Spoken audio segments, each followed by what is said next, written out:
तुम कब तक मौन रहोगे? तुम कब तक भविष्य को अनदेखा करोगे? तुम्हें कब तक राजनीतिक हवस रोनती रहेगी? तुम कब तक देश को यूं ही नफरत की राजनीति में झुलसने दोगे?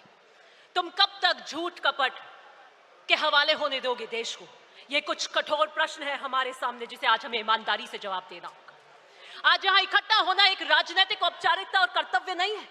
एक ये प्रश्न है जो हमसे जागरूक नागरिक के दिल में एक आग और विद्रोह की तरह धड़क रहा है कि हम कहां खड़े और किस दिशा में जाएंगे। समय का चक्र हमसे पूछ रहा है, क्या तुम तैयार हो? यही सवाल आजादी के समय स्वतंत्रता सेनानियों के सामने खड़ा था। यही सवाल 1971 की जंग में सैनिकों के सामने खड़ा था और आज 2025 में यही सवाल हमारे सामने पुनः खड़ा है।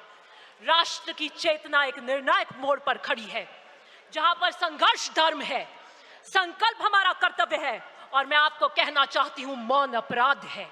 हमें तय करना है कि हम इतिहास के दर्शक बनेंगे या उसके निर्माता।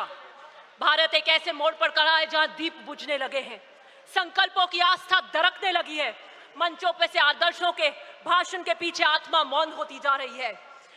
बदलता स्वरूप राजनीति का ऐसा प्रतीत होता है जैसे मानो एक मृग तृष्णा बनती जा रही है, जहां पर हर कोई दौड़ रहा है लेकिन पानी कहीं नहीं है।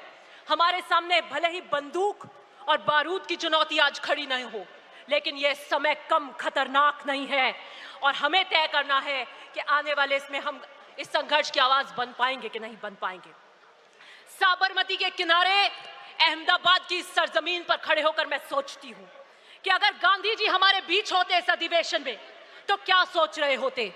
मुझे लगता है वो इस नए भारत को देखकर फफक फफक कर रो रहे होते और वो कहते हैं कि वो भारत नहीं है जिसे मैंने देखा हो। इस भारत को देखकर उनका मन बहुत व्यथित होता। वो देख रहे होते कि किस तरीके से किसान आज हताश है, उसके चेहरे पे उनको झुर्रियां दिखती हैं। किस तरीके से मजदूर जो अपने हाथों की चोट लिए उम्मीद का संगीत बजाता है, आज उसको किस तरीके से हताश पे कर रखा है। नौजवान किस तरीके से उसकी आंखों में निराशा है, जो अपने अवसरों के अभावों में अपने सपनों को कुचलते हुए देख रहा है। उस माँ की चीख है, उस स्त्री की वेदना है। आज का संघर्ष संविधान बना तानाशाही का है। आज का संघर्ष लोकतंत्र बनाम अधिनायकवाद का है। कुछ लोगों की इच्छा संविधान बन चुकी है, उनकी इच्छा ही संविधान बन चुकी है। मैं आपको यही कहना चाहती हूं कि बीजेपी आरएसएस ने धर्म की राजनीति को अपना औजार बना दिया है। संसद को एक सिर्फ मोहर लगाने वाली मशीन बना दिया है। बीजेपी राम का नाम तो लेती है लेकिन नीति रावण की रखती है। कृष्ण का उपदेश देती है लेकिन चालें शकुनी की चलती है। गॉडसे का महिमा मंडन करती है, गांधी के सिद्धांतों को आत्मसात नहीं करती। सरदार पटेल की मूर्ति तो बनाती है लेकिन उसके एकता के सिद्धांत को नहीं अपनाती। ये देश नफरत का राजपथ बन चुका है।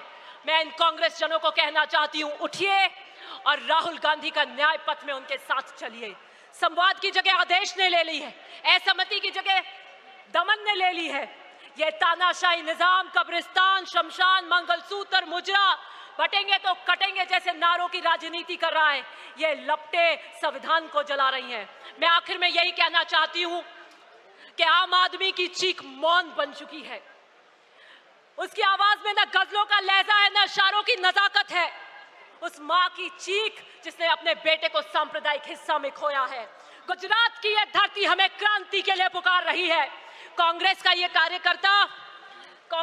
कार्यकर्ता बापू की अहिंसा का संकल्प है, नेहरू का विजन है, सरदार पटेल का लौह संकल्प है, लाल बहादुर शास्त्री की सादगी है, इंदिरा गांधी का साहस है, राजीव गांधी का बलिदान है, सोनिया गांधी का संघर्ष है और राहुल गांधी का धैर्य है। ये समय, आई एम जस्ट कंक्लूडिंग, ये समय भीष्म की प्रतिज्ञा का है, ये भीष्म मौन का नहीं है। आइए चलिए और राहुल गांधी जी के इस न्याय पथ में उनके साथ कंधे से कंधा मिलाकर चलिए। बहुत बहुत